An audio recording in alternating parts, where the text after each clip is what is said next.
안녕하세요. 사연 읽어주는 남녀입니다. 오늘도 와주셔서 감사드리며 그럼 오늘의 사연 바로 소개해드리겠습니다. 그래, 알았어. 조만간에 밥 한번 먹자. 나 그만 일한다. 이것들은 제가 무슨 백수라도 되는 줄 아나 봅니다. 물론 지금이 방학 중이니 학기 때보다야 널널한 게 사실이지만 그래도 사람들이 생각하는 것처럼 마냥 놀고 먹지만은 않거든요. 그런데도 수시로 제게 전화를 걸어와서 놀아달란답니다. 하긴 지들은 가정주부니 남편이랑 아이를 내보내고 나면 남는 게 시간이니 그러는 거겠지만 전 아니거든요. 저도 엄연한 직장인인데 말입니다. 물론 방학 중에 한가할 수밖에 없는 선생님이긴 합니다만 그래도 저도 해야 할 일이 있고 개인 스케줄도 있는 사람이라는 걸 왜 생각 안 할까요? 아무래도 제가 남편이 없다 보니 자기들보다는 자유롭다고 생각하는 거겠죠. 제가 투정을 부리고는 있지만 그래도 고마운 놈들입니다. 제가 겪은 일이 워낙 가슴 쓰릴 수밖에 없는 거라니 어떻게라도 위로를 건네려고 그러는 거겠죠. 사실 하나만 알고 둘은 모르는 이야기이긴 합니다. 제 얼굴에 침 뱉는 일이라 주변 지인들에게 자세히는 말해줄 수 없지만 따지고 보면 그 일로 인해 제 삶이 훨씬 행복해졌거든요. 이혼이라는 게 뭐 그리 즐겁냐시겠지만 제 입장에서는 분명히 그랬어요. 그런 남자 때문에 수없이 고민하고 산 그 세월이 오히려 분하기만 한걸요. 그래도 다행이죠. 늦지 않게 헤어질 수 있었으니 이제 남은 제 인생 잘 꾸려나가기만 하면 되니까요. 오늘은 제가 이혼하기까지 겪었던 일들을 말씀드리려고 해요. 누구나 다 그렇겠지만 사실 이혼이라는 게 그리 평범한 일은 아니죠. 그 과정에서 온갖 사건도 다 일어나고요. 합의 이혼을 하든 혹은 소송을 하든 결국엔 갈라서는 결말로 마무리되지만 그 과정이 사람마다 다 다를 수밖에 없을 겁니다. 이혼을 했던 분이시라면 다들 거기에 대해 할 말이 많으실 정도로 복잡하고 신경 쓰이는 일이었을 겁니다. 제가 그랬거든요. 더군다나 전 이혼 과정에서 정말 희한한 경험을 했기에 더더욱 할 말이 많은 거고요. 아마 이야기를 듣고 나시면 굳이 그렇게까지 해서 이혼을 해야 했냐고 생각하실 수도 있을 거예요. 제가 생각해도 정상적인 방법은 아니었습니다. 그럼에도 그래야 할 수밖에 없었던 제 이혼 스토리예요. 안녕하세요. 전 중년의 초입인 40대에 접어든 여자입니다. 지금은 강원도 모 도시에 위치한 여자 중학교에서 국어를 가르치고 있는 선생입니다. 한창 예민할 수밖에 없는 사춘기 여자애들을 가르치는 일이 참 힘들긴 하지만 그래도 이 직업에 큰 자부심을 가지고 있어요. 군사부 일체라는 말이 통용되던 예전처럼 선생님에 대한 존경심이 절대적인 세상은 아니지만 그래도 다른 직업군에 비하면 훨씬 대접받는 것만은 분명해요. 물론 그러려면 진심으로 학생들을 생각하고 처신해야 하겠죠. 명색이 선생이라는 사람이 이런 말하면 좀 그렇지만 제가 학창시절 겪었던 선생님들은 물론이고 지금 같은 일을 하고 계신 분들 중에서 간혹 안 그런 분들이 있는 건 사실이에요. 어느 조직에도 물을 흐리는 미꾸라지들은 존재하는 법이니까요. 그렇지만 대부분의 선생님들은 지금도 자신의 학생들을 위해 최선을 다하시고 계십니다. 저도 그러려고 노력 중이고요. 제 스스로 좋은 선생이라고 말하기는 힘들겠지만 그래도 나쁜 선생은 아닌 것만은 분명해요. 제가 아니라 주변 사람들의 평이니 믿어주세요. 지금도 스승의 날이 되면 옛 제자들이 연락을 하거나 직접 찾아오는 경우가 있는 걸 보면 그런 것 같기도 해요. 교직에 몸담은 지 10년이 훌쩍 넘었으니 그간 참 많은 아이들과 함께 했네요. 당연히 기억에 남는 아이들도 많죠. 그래도 가장 제게 큰 의미를 지닌 아이를 뽑으라면 역시 제 첫째자인 선영이가 아닐까 합니다. 선영이는 제가 처음으로 부임한 여고에서 만난 아이였어요. 지금이야 세월이 흘러 때가 적당히 묻은 교사가 됐다지만 처음 교단에 설 때의 저는 정말로 열정적인 교사였어요. 어느 선생님이 안 그럴까요? 저 역시 갓 선생님이 된 직후에는 세상 열정적인 사람이었죠. 제가 수업을 들어가는 모든 반 아이들의 이름을 다 외우려고 학기 초 한 달을 잠도 못 자고 끙끙댔을 정도였답니다. 담임도 아니니 굳이 그래야 할 이유는 없었지만 그게 제가 교사로서의 꿈을 꾸게 된 계기였으니 그럴 수밖에 없었어요. 제가 고등학교 시절 저희 화학 선생님이 그러셨어요. 자기 반 아이도 아닌데 저희 이름을 모두 다 알고 계셨답니다. 보통 선생님들은 안 그러시거든요. 가장 간단한 건 보통 번호로 부르시는 경우예요. 예를 들면 4번 나와서 풀어봐 하는 식이시죠. 근데 화학 선생님은 안 그러셨어요.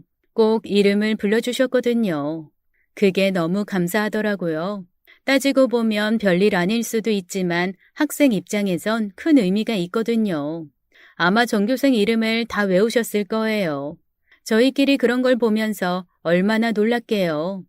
제가 처음으로 교직의 꿈을 꾸게 된 계기를 만들어주신 분이세요. 그래서 저도 언젠가 선생님이 되면 꼭 그래야지 생각했답니다. 물론 아이들 이름을 외우는 건 아주 기초적인 거였어요. 그보다는 한 아이 한 아이의 성격을 파악하고 그 아이에게 맞는 교육을 하는 게 더 중요하죠.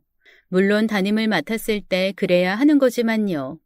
전 갓 발령받은 초짜 선생이었으니 감히 담임을 맡을 수도 없었던 처지여서 그런 건 좀 더 시간이 흐른 뒤에나 가능할 줄 알았답니다. 근데 우연한 기회에 담임을 맡게 되었습니다. 제가 맡은 2학년 3반의 담임이시던 선생님이 출산휴가를 떠나시게 되었고 대신 담임을 해주시기로 했던 선생님이 개인 사정으로 학교를 떠나시면서 말도 안 되게 초짜인 제가 임시 담임을 맡게 되었어요. 생각해보면 진짜 무서웠었네요. 아무것도 모르는 제가 더군다나 애들이랑 9살 차이밖에 안 나는 제가 그 아이들을 잘 가르칠 수 있을까 싶어서였어요. 사실은 기우였죠. 애들은 제가 어리고 경험이 없는 선생이었음에도 참 잘 따라주었답니다. 그래도 다 그런 건 아니었어요. 어느 학교나 불량스러운 아이들이 있긴 마련이죠. 여고라고 해서 안 그런 건 아니었고요. 그런 아이들은 제 수업 시간은 물론이고 종례 시간에도 비웃는 표정으로 저를 대하곤 했어요. 지금 그랬다면 아마 어떻게든 혼을 냈겠지만 그땐 그럴 정신도 없었어요. 오히려 그런 애들조차 교육을 통해 훈화를 시켜야 한다는 사명감이 더 컸었죠. 제가 능력이 부족해서인지는 몰라도 그건 그냥 꿈에 가까운 거였어요. 결국 제가 임시 담임직을 내려놓을 때까지도 그 아이들은 그대로였으니까요. 미약한 제 역량이 그렇게 원망스러울 수가 없었어요. 그래도 아주 소득이 없는 건 아니었답니다. 제가 선생으로서 어떻게 살아야 할지를 가르쳐준 아이를 만났으니까요. 그 아이가 바로 선영이었어요. 선영이는 소위 말하는 왕따 같은 아이였어요. 그래도 노골적으로 적대시하고 그러는 건 아니었지만 앞서 말한 그 불량스러운 아이들에게서 많은 괴롭힘을 당하던 아이였답니다. 이유가 있었어요. 선영이가 부모님이 안 계셨거든요. 선영이가 보육원 아이였어요. 수녀님들이 아이들을 돌봐주시는 그런 시설이었죠. 그런 곳에 있는 아이들이 적지 않다는 걸 이 일을 하면서 처음 알았어요. 그런 아이들을 볼 때마다 여간 마음이 무거운 게 아니었어요. 저처럼 좋은 부모 만나 아무 어려움 없이 자란 사람들과는 달리 그 아이들은 넉넉지 못한 환경에서 자기 힘으로 살아야 했으니까요. 그래서 어린 나이임에도 생각하는 건 어른 못지않은 그런 아이였답니다. 선영이도 그랬어요. 언제나 조용하게 제자리에 앉아 공부를 하는 그런 아이였죠. 선생 입장에서 보면 정말 좋은 학생이었죠. 말썽도 부리는 적 없고 공부도 열심히 하는 아이니까요. 그런데 일부 애들에게는 그게 아니었나 봐요. 특히 불량스러운 아이들한테 선영이는 마음 놓고 놀리고 괴롭혀도 좋은 존재였어요. 아무리 수녀님들이 사랑으로 아이들을 키운다고 해도 그 많은 아이들을 일일이 챙겨주시는 건 현실적으로 무리가 있으니까요. 그래서 그곳 아이들은 저 혼자서 모든 일을 처리하는 게 몸에 배어 있었답니다. 누군가에게 괴롭힘을 당해도 아무에게도 말 못하고 혼자서 끙끙 앓는 게 고작이었어요. 제가 처음 그걸 알고는 정말 많이 놀랐었죠. 제가 학교 다닐 때도 그런 게 없는 건 아니었지만 그래도 선영이를 괴롭히는 아이들은 너무 심했거든요. 교무주임 선생님한테도 말해보고 했지만 선영이 처지가 그러니 적극적으로 대처하지는 않는 눈치였어요. 이런 말씀 드리기 진짜 죄송한데 저 그때 진짜 많이 실망했답니다. 부모가 없는 아이라는 이유로 학교에서 제대로 보호해주지 않는다는 느낌이었거든요. 그런 일이 대내외적으로 불거지면 학교 입장에서도 여러 페널티를 감수해야 하니 알면서도 쉬쉬한다는 느낌도 많이 받았고요. 선영이도 그걸 알고 있었어요. 그래서 더 웅크리기만 했었던 거고요. 모르겠어요. 그게 진짜 올바른 일이었을까요? 최소한 각 부위만 저로선 그걸 그대로 보아 넘길 수는 없었어요. 그래서 선영이를 지켜주기 위해 참 많이 노력했죠. 그 과정에서 일부 선생님의 곱지 않은 눈길도 받았고 나름 힘겨운 일도 많았지만 어쨌건 전 선영이를 지킬 수 있었답니다. 우리 둘 사이에 있었던 그 많은 일들을 다 이야기할 수는 없을 겁니다. 그것만으로도 날밤을 지새야 할 수도 있으니까요. 중요한 건 선영이가 졸업할 때까지 관계를 이어갔고 졸업 후 대학 진학 과정에서도 큰 힘이 되어주었다는 겁니다. 장학금 같은 걸 찾아주기도 했고 대학에 간 선영이가 힘든 일이 있을 때마다 저를 찾아와서 상담도 많이 했어요. 특히나 보육원을 떠나야 했으니 경제적으로도 쉽지 않았답니다. 집단에는 아르바이트도 하고 했지만 그걸로 버티긴 쉽지 않았죠. 덕분에 제 월급이 꽤나 축났었죠. 그래도 괜찮았어요. 선영이가 아무리 괜찮다고 해도 그걸 그냥 보고만 있을 순 없었답니다. 선영이는 어디 하나 기댈 곳이 없던 아이였으니 제가 유일한 안식처였어요. 반면에 전 좋은 부모 만나 경제적으로도 아쉬울 게 하나도 없었으니 제 월급에서 얼마를 떼어내서 선영이를 지원하는 게 큰일도 아니었으니까요. 중요한 건 제가 선영이를 통해서 올바른 교사로서의 마음가짐을 가질 수 있었다는 거예요. 그걸 생각하면 제 월급을 다 준다고 해도 아깝지 않은 아이였어요. 선영이는 그런 제게 보답한다면서 정말 열심히 공부를 했어요. 장학금 타기가 선영이 주 특기였다니까요. 그렇게 대학을 졸업한 선영이는 한국에서의 삶이 힘들었는지 취업도 일본 회사로 했어요. 덕분에 저랑은 한동안 떨어져 살아야 했지만 그렇다고 연이 끊긴 건 아니었어요. 전화도 있고 메일도 있고 그 밖에 다양한 통신수단이 있었으니까요. 참 감사한 일이었어요. 선영이를 보며 시작된 제 교직 생활은 덕분에 보람찬 것일 수가 있었답니다. 선영이 때 겪었던 시행착오와 개선할 부분, 그리고 교육 방향 등이 이후 제 교사 생활에 큰 도움이 되었으니까요. 선영이는 언제나 제가 자기 인생을 이끌어준 소중한 사람이라고 말하지만 사실은 제가 선영이한테 할 말이었어요. 덕분에 제가 큰 실수 없이 교직 생활을 이어갈 수 있었으니까요. 생각해보면 참 감사한 시절이었어요. 큰 어려움 없이 30년 이상을 살아올 수 있었으니까요. 그러나 그건 남편을 만나기 전까지의 일이었습니다.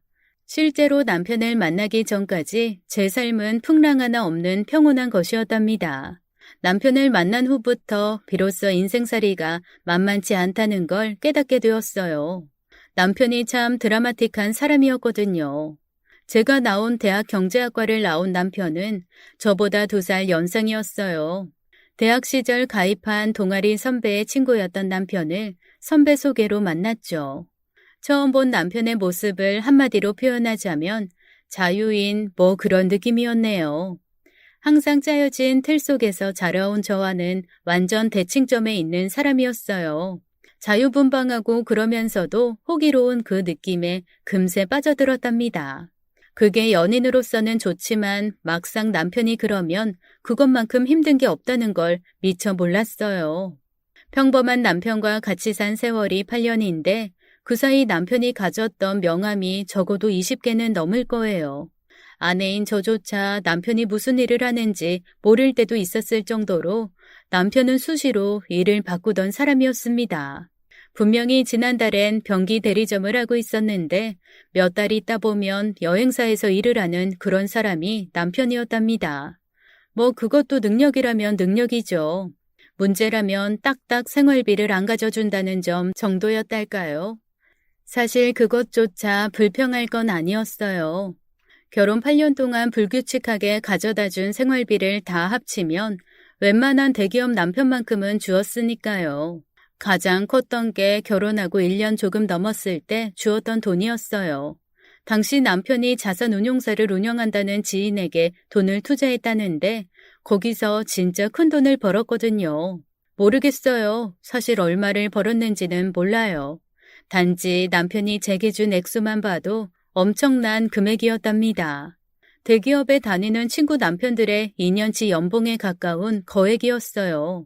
그러니 제가 남편이 무얼 하든 크게 간섭을 안 했던 거죠. 남편이 어디 한 곳 정착을 못하는 성격이긴 했지만 능력이 없는 사람은 아니었다는 소리랍니다. 그래도 아쉬운 건 맞았어요. 액수가 많건 적건 남편이 매달 고정적인 돈을 주면 가게를 꾸리는 게 훨씬 편하니까요. 남편이 불규칙하게 생활비를 준다고는 했지만 그걸로 불안감을 느껴본 적은 없어요. 일단 제가 받는 월급이 첫 번째 이유였고 두 번째는 저희 집과 시댁 양가 모두가 중산층 이상의 경제력을 가지고 있었던 탓입니다. 저 같은 경우에는 남동생이 있는 상황이었지만 남편은 외동이었거든요. 그러니 시댁 재산은 다 자기 거라며 자랑 아닌 자랑을 해대던 사람이었어요. 어쩌면 남편이 벌었던 그 많은 사업들의 자금원이 시댁이었을지도 모릅니다. 제가 딱히 물어보거나 한 적이 없으니 알 수는 없지만 그것 말고는 사실 설명이 안 되는 게 맞았어요. 시부모님들이 좀 고리타분한 스타일이시기는 해도 자식한테 해주는 건 섭섭지 않던 분이셨답니다. 따지는 것만 많고 다른 사람들 시선도 많이 의식하시는 그런 분들이시랍니다. 그렇다고 며느리인 저한테 크게 간섭하고 그러는 건 없으셨어요. 저야 감사한 일이죠. 근데 그럴 수밖에 없었어요.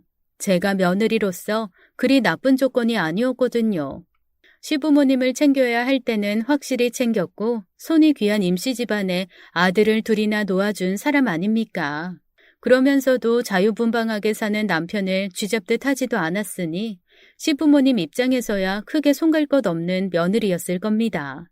누구처럼 딸처럼 곰살 맞은 사람은 아니었지만 며느리가 할 도리는 다 하고 살았답니다.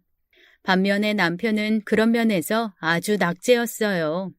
생일이나 기념일 같은 걸 챙기는 건 의미 없는 일이라던 사람이었거든요. 저한테도 그러니 장인 장모 생신을 챙기는 건 더더욱 요원한 일이었어요. 처음엔 그게 그렇게 서운할 수가 없었습니다. 마누라가 예쁘면 처갓집 말뚝에도 절을 한다는데 그러지는 못해도 장인 장모 생신에 용돈은 챙겨야 하지 않나 싶었거든요. 제가 이야기를 하면 마지못해 용돈을 챙기는 그 모습이 너무 실망스러웠어요. 저한테 애정이 없어서 그러는 건가 싶을 정도였으니까요. 사실 그런 건 아니었어요. 남편과 제가 생각이 달랐던 것뿐이었죠. 사는 환경이 다른 사람들이 만났으니 이런저런 문제로 갈등을 빚게 되는 건 어쩔 수 없는 일이죠. 제가 얼마 안 되는 결혼 생활을 통해 느낀 것이 있다면 제 마음에 들지 않는다고 해서 그 사람을 억지로 바꾸려 해서는 안 된다는 겁니다. 그러면 결국 부딪힐 수밖에 없고 한두 번 부딪히기 시작하면 서로의 좋은 점보단 나쁜 점을 보게 될 수밖에 없다는 거였어요. 그러면서 조금씩 애정이 식어가는 거고 결국 대면대면한 사이가 되어가는 거죠. 저랑 남편이 그랬습니다. 별거 아닌 일로 다툼이 잦아지면서 처음 연애 시절 느꼈던 사랑의 감정이 급속도로 식어갔거든요. 사실 그게 누구 잘못이랄 수는 없어요. 남편 잘못이기도 했고 동시에 제 잘못이기도 하니까요. 저보다 먼저 결혼을 해서 그런 과정을 밟아본 선생님들이 그러시더라고요. 다 그래. 어느 순간에는 꼴도 보기 싫고 또 어떤 순간에는 내가 왜 이 결혼을 해서 고생인가 싶기도 해. 그러다 또 시간 지나면 내가 결혼을 잘했지 싶기도 하고 왔다 갔다 하더라고. 물론 한 10년 넘게 살다 보면 사랑이니 뭐니 하는 감정은 사치스러운 과거의 추억처럼 여겨지지만 그래도 내가 남편을 사랑하는 건 맞지 싶어. 그게 자연스러운 거 아닐까? 저보다 먼저 겪어보신 분의 말이니 틀린 건 아닐 거라고 생각했어요. 겪어보지 못한 제가 감히 단언할 수 없는 부분이기도 했고요. 그래서 저도 나름 노력을 하자 생각하고 남편을 예쁘게 봐주려고 했어요. 근데 남편은 그럴 생각이 없는 눈치였답니다. 저희 아이들이 기저귀를 떼고 생각이라는 걸 하게 되면서부터는 아빠와 함께할 시간이 필요했어요. 아무래도 남자 아이들이다 보니 엄마가 해줄 수 없는 부분이 적지 않았답니다. 근데 남편은 그조차도 게을리했어요.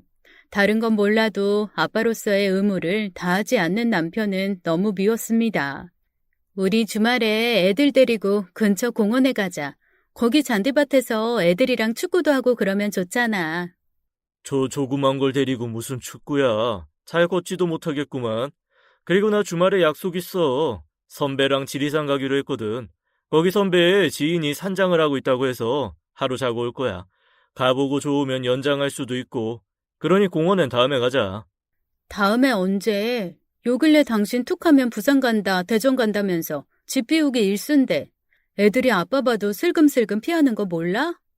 그럼 어째? 만나야 할 사람이 있는 걸 알잖아. 나 요새 하는 일 때문에 지방 다닐 일 많은 거. 내가 노는 것도 아닌데 그걸 갖고 뭐라고 하면 어떡해? 내가 언제 뭘 했어? 내 말은 그게 아니잖아. 애들이 당신 손길 필요한 순간에 같이 있어주라는 말이잖아. 당신 윤석이가 몇 살인지는 알아? 윤석이가 몇 살이긴? 아, 3살이잖아. 설마 그것도 모를까? 진짜 기가 찬다. 윤석이가 4살이고 윤건이가 3살이야. 당신 진짜 아빠 맞아? 아, 그렇구나. 아이, 내가 착각했네. 근데 그걸로 아빠 자격 운운하는 건 좀 심하지 않아? 어떻게 자기의 나이도 몰라? 당신 진짜 그러다 후회한다. 오바 좀 그만해. 뭐 아무튼 공원은 다음에 가자. 내가 다음에 꼭 갈게. 매번 그런 식이었어요. 언제나 우리 가족보다는 자기가 먼저인 사람이었어요. 다른 집 아빠들은 가족 일이라면 자기 일을 미루고서라도 한다는데 남편은 정반대였어요. 다른 사람과 비교하는 게 안 좋은 일이라는 걸 알지만 남편은 너무 심했어요. 다른 집 남편의 반, 아니, 반의 반만 해줬어도 제가 그렇게까지 서운하진 않았을 거예요. 사실 그것뿐이면 말을 안 해요. 남편이 사업 때문에 그런다고는 했지만 그렇다고는 해도 너무 자주 집을 비웠어요. 혼자서 애들, 그것도 남자애 둘을 보는 게 얼마나 힘든데 남편은 자기 일이 아니라는 듯 모든 육아를 저한테 맡겨놓고 자기 혼자서 인생을 즐겼습니다. 좋아요. 그것까지도 봐줄 수 있었어요. 말 그대로 혼자서 자기 인생을 즐긴 거라면요. 근데 혼자서 즐긴 게 아니니 문제였죠. 사업하는 남자들이 다 그렇다는 식으로 둘러대긴 했지만 남편의 전화로 연락을 해오는 여자들이 여럿 있었어요. 대부분은 술집에서 일하는 여자들이었답니다. 저한테 그런 걸 몇 번이고 들켰음에도 남편은 끊을 생각조차 하지 않았어요. 왜 이걸 술집 여자라고 생각해? 술집 여자가 아니면 뭔데? 우리 회사 프리랜서 직원이지. 말이 돼? 그게 아니잖아. 아이, 생각해봐. 내가 이 집에 거래처 사장을 데리고 가서 100만 원짜리 술을 사주고 나면 그 사장이 우리 회사에 1000만 원, 2000만 원짜리 거래를 줘. 그걸 아는데 어떻게 안 데려가? 내가 가면 뭐라는 줄 알아? 뭐라는데? 오늘 모신 사장님 잘해주면 보너스 준다고 그래. 실제로 그러는 건 아니지만 걔들이 어떻게 하냐에 따라 거래가 왔다 갔다 할 수도 있다고. 그러니까 우리 회사를 위해 일하는 거나 마찬가지지. 진짜 말도 안 되는 궤변이었습니다만 남편은 정말 그렇게 믿고 있었어요. 그리고 덧붙인 말들이 있었죠. 내가 바보야? 아니지. 내가 당신한테 쥐꼬리만큼이라도 미안한 부분이 있다면 이런 연락 따위 숨겼을 거야. 아니할 말로 영업용 핸드폰 한 대 더 만들어서 차에 넣어두면 그만이야. 그게 돈 드는 것도 아닌데 왜 안 하겠어? 내가 떳떳하니까 안 그러는 거지. 상식적으로 생각해봐도 내 말이 맞지 않아? 남편의 논리가 비도덕적이기는 하지만 크게 틀린 건 아니었습니다. 남편 말대로 그 술집 여자들과 이상한 관계였다면 남편이 그렇게 핸드폰을 아무렇게나 방치했을 리는 없었을 테니까요. 남편이 자유분방한 건 맞지만 그렇다고 멍청한 사람은 절대 아니었답니다. 머리 회전도 빠르고 무엇보다 임기응변이 뛰어나기로 정평이 난 사람이었어요. 그런 사람이 조금이라도 제게 들켜서는 안 될 거라고 생각했다면 어떻게든 숨길 수 있었을 겁니다. 근데 안 그랬다는 건 남편이 정말로 떳떳하다는 뜻이었죠. 물론 여자 있는 술집에 간 일이나 그 술집 여자들에게서 연락이 오는 게 마냥 당당한 일은 아니었겠지만 남편 말대로 사업을 위해 필요한 부분일 수도 있었어요. 아무리 그래도 남편의 행동은 잘못된 것이었어요. 설령 그 말이 사실이라고 해도 아내인 제가 느낄 감정을 생각한다면 자기는 잘못이 아니라고 해도 그런 걸 숨기는 배려가 있었어야 했답니다. 남편은 소위 말하는 공감 능력이 없는 사람이었어요. 그걸 자유분방하다는 명분으로 희석시키고 있었던 거였고요. 그런 사람과 함께 살아간다는 게 은근히 사람 피를 말리게 된다는 건 겪어보지 않은 사람이라면 모릅니다. 부부가 함께 만들어가는 것이 가족일진데 남편에겐 그런 책임감 따윈 1도 없었답니다. 타일러도 보고 협박 아닌 협박도 해보았지만 남편에겐 씨도 먹히지 않았으니 제 고민이 더 커져갔던 거죠. 주변에 이야기를 해봐도 사람들은 잘 이해를 못하더군요. 남편이 사업 때문에 그럴 수도 있지 않냐는 식이었어요. 하긴 남편이 바람을 피운 것도 아니고 그렇다고 폭력을 쓰는 것도 아니었죠. 불규칙하긴 했어도 생활비를 안 가져다 준 것도 아니었고요. 그러니 사람들이 제 고민을 심각하게 받아들이질 않았던 겁니다. 세상엔 그보다 훨씬 나쁜 남편도 많고 그런 남편이라도 참고 살아가는 여자들이 수두룩하다고 말하는 사람들이 주변에 많았습니다. 가장 대표적인 분이 시어른들이셨어요. 시아버지 레퍼토리 중 가장 잦은 것이 우리 가문이 유서 깊은 양반 가문이라는 거였죠. 선조 가운데 좌의정이 몇 분이고 하는 말들이요. 듣는 입장에선 정말 의미 없는 말일 텐데요. 시아버지는 그게 삶의 기준점이셨나 봐요. 시아버지가 정말 힘겹게 사셨던 분이시거든요. 전쟁통에 양친 다 잃고 혼자서 자수성가하신 뒤 늦은 결혼으로 남편을 보신 분이다 보니 학력도 짧았어요. 그러다 보니 조상들의 찬란함을 배경으로 자식인 남편의 공부에 그토록 열을 올리신 거였답니다. 한마디로 말하자면 당신은 아직도 조선시대 양반 가문의 일원이라는 생각으로 사시는 거였어요. 저희 시아버지가 그 당시에도 선생님을 모시고 유학 공부를 하셨답니다. 정식으로 교육기관 같은 게 있는 게 아니라 유학자이신 분 밑에서 서너 명의 동기들과 함께 공부를 하는 그런 시기였어요.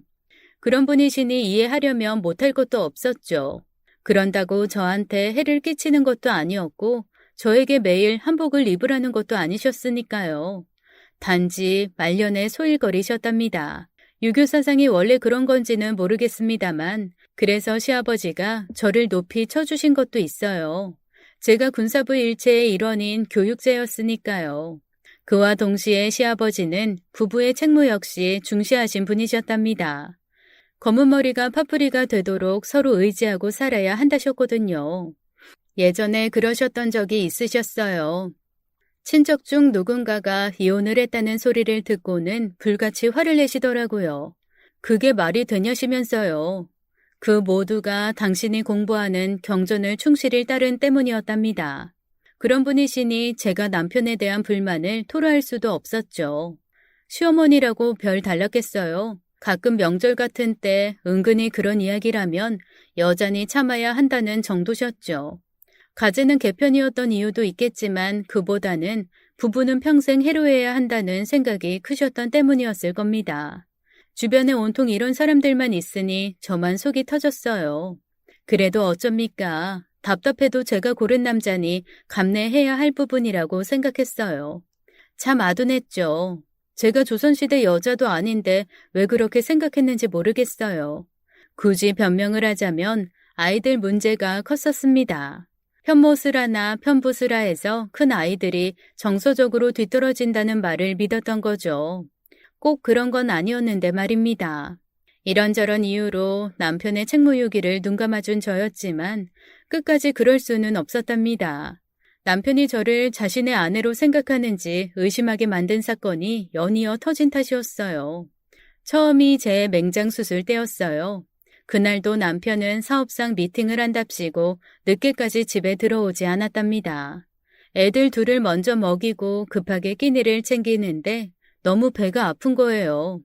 사실 그 3, 4일 전부터 몸이 좀 그랬었답니다. 열도 좀 있었고 배꼽 주변도 좀 뭉친 느낌이었어요. 살살 배도 아프기도 했고요. 저녁부터는 메스꺼리기도 해서 처음에는 몸살이 심하게 오는 건가 했어요. 그래도 애들을 키우는 엄마가 몸살 정도로 병원에 맘 편하게 갈 수도 없어 감기약 하나 먹고 참으려고 했는데 그걸로는 감당이 안 됐습니다. 기침을 하는데 아랫배가 찢어지는 통증이 오더라고요. 본능적으로 큰 문제지 싶어 남편에게 전화를 걸었습니다. 그럴 때 가장 먼저 찾는 사람이 남편일 수밖에 없었죠. 전화를 안 받더라고요. 진짜 눈앞이 아찔하대요. 몇 번을 더해도 안 받는 와중에 통증은 점점 더 커졌고요. 결국 119에 전화를 걸어 병원에 실려갔어요. 그 와중에도 애들 걱정에 엄마를 찾아 애들을 부탁했답니다. 그렇게 간 병원에서 맹장염 진단을 받고 급히 수술을 했어요. 제가 참 바보 같았더군요. 의사가 그 정도면 초기 증상이 명확했을 텐데 병원에 안 오고 뭐 했냐고 그랬을 정도였으니까요. 수술이야 간단한 것이었으니 걱정을 할 필요는 없었어요. 문제는 제 부재중 전화를 받고도 응답하지 않은 남편이었습니다. 수술 다음 날 남편이 전화를 걸어왔더군요. 미안, 이제 봤네. 어제 술이 좀 과했어. 왜? 무슨 일인데? 너무도 태평스런 남편의 목소리에 저도 모르게 불같이 화가 치밀었답니다. 자기 진짜 뭐야? 나 병원이야. 나 죽을 뻔했다고. 무슨 소리야? 무슨 일인데? 제가 맹장염 수술을 받았다고 했습니다. 그렇게 말을 했으면 당장 달려오는 게 정상 아닐까요?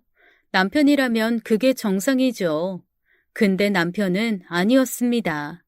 그래서 수술은 다 한 거지? 이제 한 며칠 쉬면 되겠네.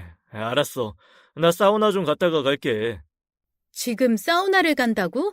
나 병원이라고. 수술했다는 말 안 들었어? 아이, 들었어. 맹장 수술이라면서. 그거 간단한 수술이잖아. 사우나만 하고 간다니까? 지금 내가 바로 간다고 뭐가 달라져? 진짜 기가 막히대요. 맹장 수술이 간단한 수술인 것도 맞고 남편이 바로 온들 해줄 수 있는 일이 없다는 것도 압니다. 아무리 그래도 이 와중에 느긋하게 사우나나 찾는 남편이 정상적인 건 아니었죠. 배가 아파서 더 화도 못 내고 결국 전화를 끊었습니다.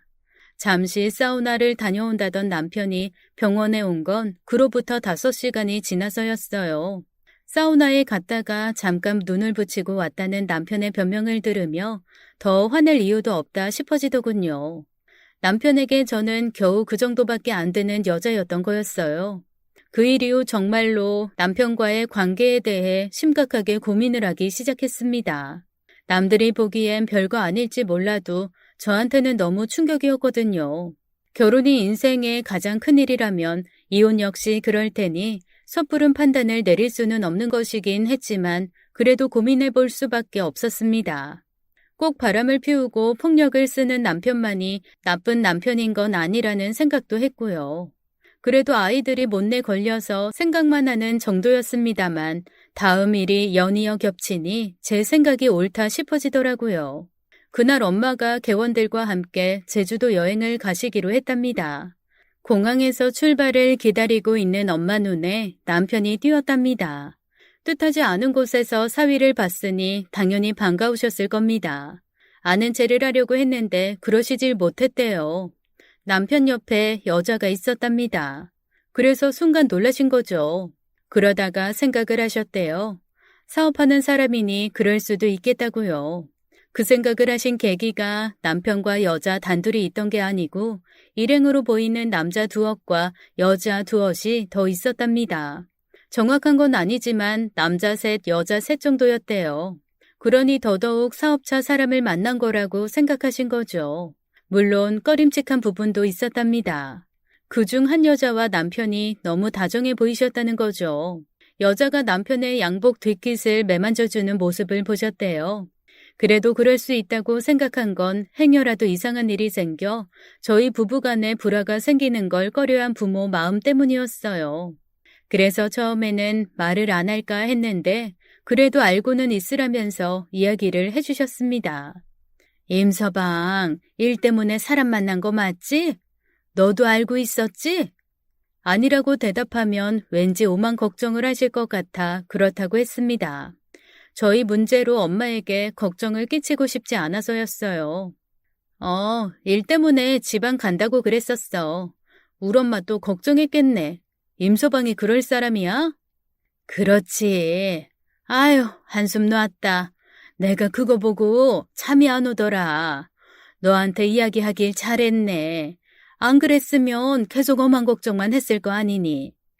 엄마 말을 듣고 나니 왠지 기분이 찝찝하더라고요. 남편이 크게 여자 문제를 일으킨 적은 없지만 그래도 모르는 일이죠. 특히나 남편처럼 자유롭게 사는 사람이면 그럴 가능성이 없는 것도 아니고요. 제 성격에 그런 걸 속에 담아두고 끙끙대는 건 체질적으로 안 맞거든요. 그래서 남편한테 당장 물어봤답니다. 사실 그때까지는 별 문제가 아니었어요. 정말로 사업차 만난 것일 수도 있었으니까요. 문제는 남편의 태도였습니다. 그래서 지금 날 의심하는 거야? 내가 그 여자랑 뭐라도 했을까 봐? 의심하는 게 아니잖아. 그럼 엄마가 그런 걸 봤다고 연락이 왔는데 명색이 마누라인 내가 물어도 못 봐? 대체 왜 그렇게 화를 내는 건데? 화가 안 나? 지금 당신 태도가 날 의심하고 치조하는 거랑 다를 게 뭔데? 아니면 아닌 거지. 왜 그렇게 화를 내? 당신 진짜로 뭐 있는 거 아니야? 왜? 그랬으면 좋겠어? 원하면 말만 해. 어디 그 여자뿐일까? 내가 전화만 하면 달려올 여자가 줄을 섰어. 왜 이래? 무슨 말을 그렇게 해? 그게 지금 와이프한테 할 소리야? 그냥 일 때문에 만났다면 그만이지. 그걸로 화를 왜 내? 그리고 뭐라고? 전화하면 달려올 여자가 줄을 섰다고? 당신 도대체 무슨 생각으로 사는 거냐고. 여자가 왜 이렇게 말이 많아? 남자가 일하면서 누구를 만나건 그게 왜 궁금한 건데? 우리 엄마 봐. 아버지가 뭘 하셔도 아무 소리 안 하잖아. 여자는 그런 맛이 있어야지. 진짜 어이가 없어서 말이 안 나온다. 지금이 조선시대야? 그리고 어머니 얘기를 왜 해? 당신이 뭐라건 가만 있으라고? 난 그렇게 못해. 당신이 잘못한 거면 당신이 사과를 해야지. 왜 화를 내? 그만해라. 좋은 말로 할 때. 좋은 말? 지금 당신 태도가 그게 뭔데? 왜? 말로 안 하면 뭐 할 건데? 때리기라도 하려고? 정말 그럴 태도였습니다. 솔직히 이해가 안 갔어요. 그냥 물어본 것뿐인데 그걸 꼬투리 잡아 화를 내는 것도 모자라 폭력적인 성향까지 내비치는 남편이 이해가 가질 않았습니다. 안 그래도 남편에게 정이 떨어진 상황에서 그런 모습까지 보니 더더욱 고민이 되더군요. 그 일 이후 남편은 열흘 가까이 집에 들어오질 않았어요. 저랑은 대화를 하고 싶지도 않다는 심산이었겠죠. 제가 문자로 장문의 글을 날렸음에도 대꾸조차 않았던 게 증거였습니다. 제가 오죽 화가 났으면 그랬을까요? 그러던 남편이 단 한 줄의 문자에 즉각 반응을 하대요. 제가 그랬어요. 이렇게 대화도 안 할 거면 왜 같이 살아? 그냥 내 잔소리 안 듣고 자유롭게 살면 되잖아. 당신이 맨날 그러잖아. 난 자유롭게 살아야 하는 사람이라고. 원하면 말해. 그렇게 해줄 테니까.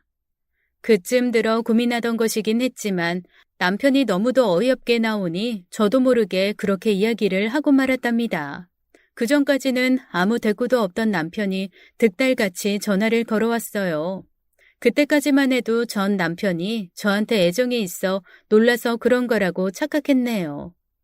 너 지금 이혼하자고 그러는 거야? 그건 안 돼. 왜? 다른 말에는 들은 척도 안 하더니 이혼하자니 그건 겁나나 보네?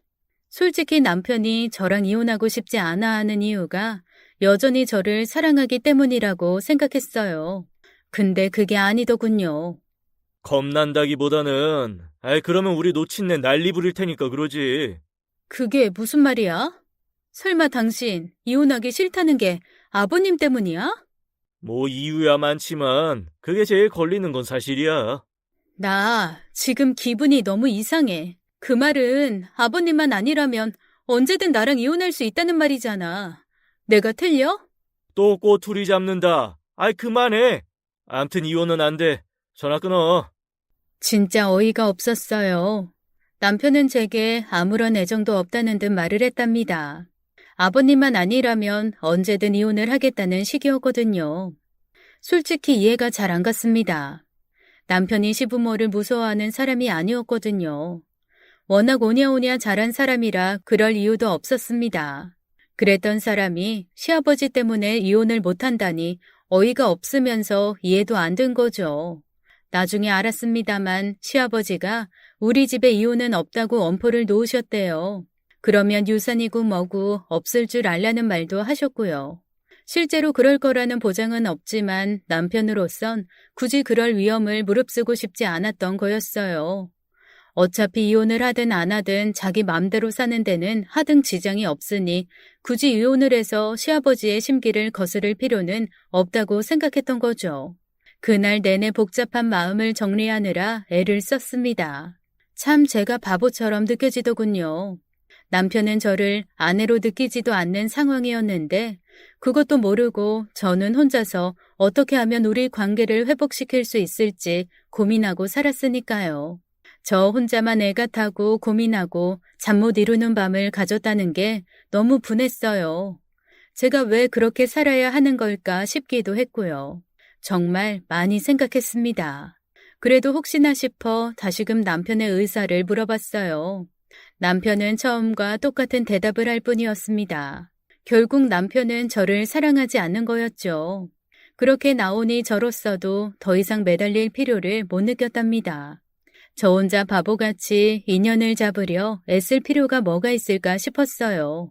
이혼이 바람직하지 않다는 건 누구보다 잘 알고 있습니다. 그래서 참고 또 참았던 거고요. 그런데 그 모든 것이 의미가 없는 일이었어요. 부모님한테는 죄송하지만 저나 아이들을 위해서라도 갈라서야 했습니다. 아빠로서의 책임을 내팽개친 사람을 굳이 아빠라는 이유로 붙잡아둘 이유는 없었으니까요. 우리 이제 그만하자. 당신한테 내가 아무 의미도 없는 사람이잖아. 이 여자가 미쳤나? 내가 안 된다고 했어, 안 했어? 이혼은 안 돼. 그냥 지금처럼 살면 되잖아. 당장 이렇게 살면 생활비도 주잖아. 당신도 자유롭게 살아. 얼마나 좋아. 자유롭게 살라고? 그게 말이 돼? 우리 결혼했어. 결혼한 사람에겐 그만큼의 의무란 게 있는 거고. 근데 당신은 그 의무에 관해선 눈꽃만큼도 관심이 없잖아. 내 말 틀려?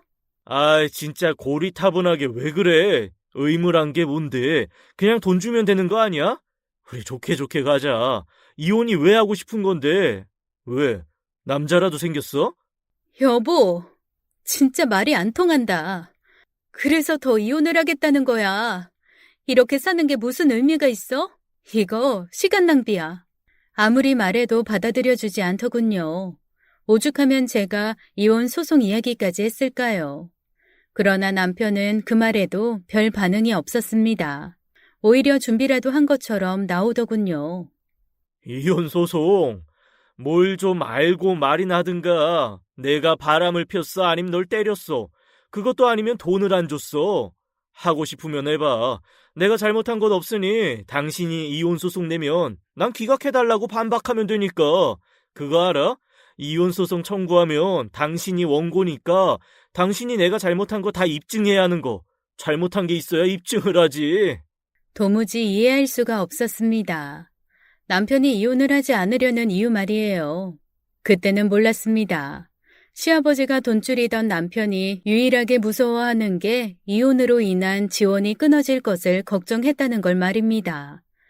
사실 그것까지 생각할 여유가 없었습니다.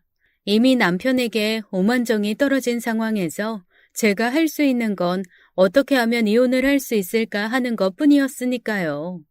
가장 손쉬운 방법은 이혼 소송을 거는 거였는데 남편 말대로 유책 사유가 없는 남편을 상대로 소송을 걸었다 패소하는 날엔 정말 꼼짝없이 남편에게 묶여 살아야 한다는 걸 떠올리니 엄두가 나질 않았어요. 남편에게 유책 사유가 있다면 쉬웠을 텐데 교활한 남편은 그런 빌미를 주질 않았거든요. 그렇다고 시부모님에게 가서 하소연을 할 수도 없었습니다. 제가 남편과 이혼을 하고 싶다고 백날 말해봐야 시아버님이나 시어머님은 결사 반대를 하실 분이었으니까요. 이러지도 저러지도 못하고 있는 시간들이 속절없이 흘렀습니다. 좋기 서너 달은 더 지났었습니다. 너무도 무기력한 저에게 실망한 탓인지 몸도 마음도 피폐해져 갔어요. 그러던 어느 날이었습니다. 그날 시댁에 일이 있어 저희 가족이 다 갔었어요. 시어머니의 생신이셨거든요. 바보 같은 저는 그 와중에도 시어머니 생신을 챙기겠다고 시댁으로 향했답니다. 남편이 싫긴 했지만 시어른들이 제게 잘못하신 건 없었으니 어쨌건 도리는 다 해야 한다고 생각한 때문이었어요. 시어머니 생신이라고 특별히 음식을 한다거나 하는 건 아니었어요. 그냥 있는 반찬에 미역국이나 갈비찜 정도를 더 하는 게 다였으니까요. 저희 시어머니가 그런 걸 빌미로 며느리를 못살게 구는 분이 아니시라는 게 그때는 오히려 더 야속했답니다. 여기 사연 채널에 나오시는 막장 시어머니처럼 저를 구박하셨다면 오히려 이혼의 빌미라도 삼을 수 있었겠지만 그런 건 전혀 아니셨죠. 한창 음식 준비에 바쁜 시간에 초인종이 울렸습니다. 저는 음식을 만드느라 미처 모르고 있었는데 누군가 성큼성큼 들어오더라고요. 여자였어요. 그 여자를 본 남편이 놀라는 모습을 온 가족들이 보았습니다. 안녕하세요. 저 진웅 씨 여자친구입니다. 이렇게 찾아뵈서 죄송합니다. 지금 당신 뭐 하는 짓이야? 여기가 어디라고 와? 아이, 당장 나가. 나가서 나랑 이야기해. 이게 무슨 일이야? 여자친구라니? 허허, 이게 무슨 망조냐? 너 가만히 있어. 정말 말도 안 되는 상황이었습니다. 남편에게 여자가 있었다는 것도 놀라웠지만 그 여자가 시댁에 찾아온 게 더 놀라웠어요. 불륜을 저지른 여자가 본가에 찾아온 일이 가당키나 할까요? 근데 그 여자는 그랬습니다. 죄송해요.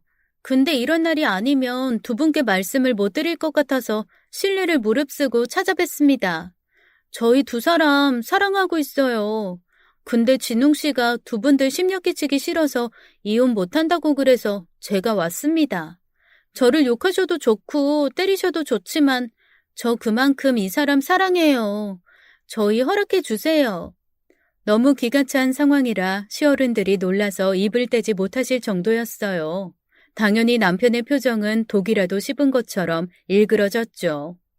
닥치지 못해? 이 사랑은 무슨 사랑? 그냥 좀 놀아준 걸 가지고 너 이리 나와. 남편이 기겁을 하며 여자를 끌고 나가려는데 시아버지가 말리셨어요. 아이, 몹쓸 놈. 네가 어떻게? 내가 뭘 했어? 이 부부는 서로 지켜야 할 도리가 있다고 그렇게 가르쳤건만. 아니, 뭐가 어째고 어째? 놀아줘? 내 골프채 어디 갔어? 내 저놈을 당장. 시아버지가 길길이 날뛰셨어요. 평소 그렇게 유학의 도리를 설파하시던 분이 막상 자기 아들이 그걸 정면으로 거부하고 나섰으니 스스로도 몹시 창피하셨을 겁니다. 진짜 골프채로 때리는 게 아닌가 싶을 정도로 화를 내셨어요. 실제로 그런 일은 없었지만요. 그래도 남편이 시부모님들의 화를 감당할 수는 없었답니다. 미안하다. 내가 너 볼 면목이 없구나. 남자가 살다 보면 실수도 하는 법이야. 그냥 실수다 여기고 이번 한 번만 용서해 주려무나. 간청하다시피 하셨지만 제가 그걸 받아들일 수는 없었어요. 안 그래도 빌미만 찾던 제게 그건 하늘이 내리신 선물이었으니까요. 만류하시는 두 분께는 죄송했지만 전 그날 일을 근거로 이혼 소송을 제기할 수 있었답니다. 온 가족이 다 본 일이었으니 남편의 반박은 소용이 없었어요. 남편이 변호사를 통해 밝힌 건 그 여자가 술집에서 만난 여자라는 것이었습니다.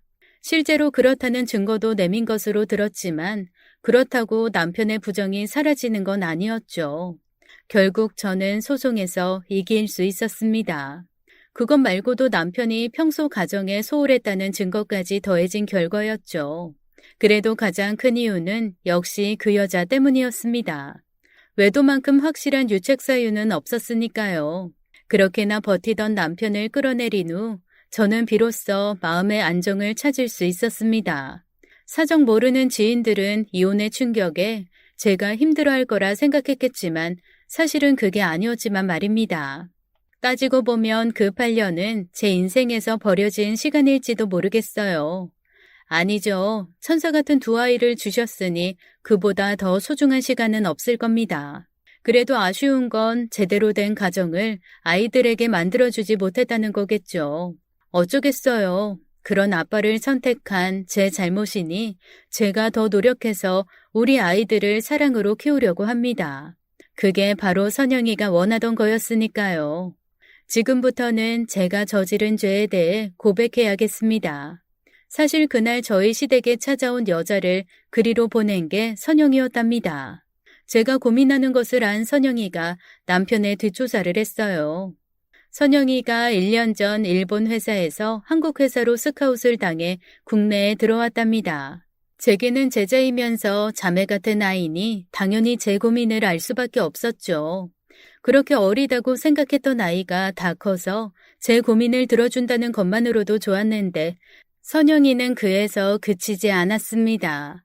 매일 학생들과 씨름하느라 세상 물정 모르는 저와는 달리 선영이는 그 험한 세상에서 단단히 뿌리를 내리고 살아가는 여전사가 되어 있었어요. 제가 어찌할 바를 몰라 애만 태우는 사이 선영이는 흥신소를 통해 남편의 여자 관계를 조사하고 그 여자와 그렇고 그런 사이라는 것을 확인한 후 작업을 시작했거든요. 솔직히 올바른 방법이 아니란 건 압니다. 그래도 해야 한다더군요. 쌤이 그렇게 불행하게 사는 거 저 못 봐요. 나쁜 일이죠. 그러면 어때요? 전 쌤이 행복한 것만 볼 수 있으면 뭐든 해요. 쌤도 저한테 그래 주셨잖아요. 그러니까 쌤은 보고만 계세요. 선영이가 그 여자를 어떻게 설득했는지는 정확히 모릅니다. 그러나 짐작이 안 가는 건 아니에요. 어차피 그 여자는 돈을 보고 남편에게 매달린 여자였거든요. 그러니 그 돈보다 더 큰 돈이 움직였다면 언제든 무슨 짓이든 할 수 있는 여자였어요.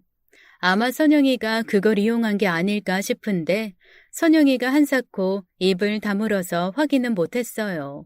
전 그걸 보면서 끝까지 말리지 않았어요. 선생이라는 사람이 제자가 바르지 못한 길을 걷는데 말리지는 못하고 방관만 했네요. 참 못난 사람입니다. 근데 제가 너무 힘들었어요. 그래서 보고도 못 본 척 했답니다. 욕을 하셔도 좋고 비난을 하셔도 괜찮아요. 그래도 제 제자에게는 그러지 말아주셨으면 합니다. 그 아이는 저를 위해 그런 거니까요. 이혼 이후 선영이는 종종 저희 집을 찾아오고 있어요. 아이들에게는 누구보다 좋은 이모로 제게는 남편보다 더 믿음직한 그런 사람으로 자리하고 있습니다. 참 고마운 아이죠. 제가 베푼 그 조그만 은혜를 이렇게 갚아준 아이가 앞으로도 항상 행복하기만 바라며 제 이야기를 마치겠습니다. 아참, 남편은 그 사건 이후 시아버지의 분노를 사서 그 좋아하는 사업을 못하고 있어요. 돈줄이 끊어졌으니 그럴 수밖에 없죠. 언젠가는 용서해 주시겠지만 아마 당분간은 힘들지 않을까요? 미우나 고우나 한때는 제 남편이었던 사람이고 제 아이들의 아빠이니 그 사람이 정신을 차리고 제대로 살기를 바랍니다. 긴 시간 이야기 들어주셔서 감사했습니다. 지금까지 사연 읽어주는 남녀였습니다. 끝까지 함께해주신 여러분 감사드리며 저희는 다음 사연으로 돌아올게요. 감사합니다.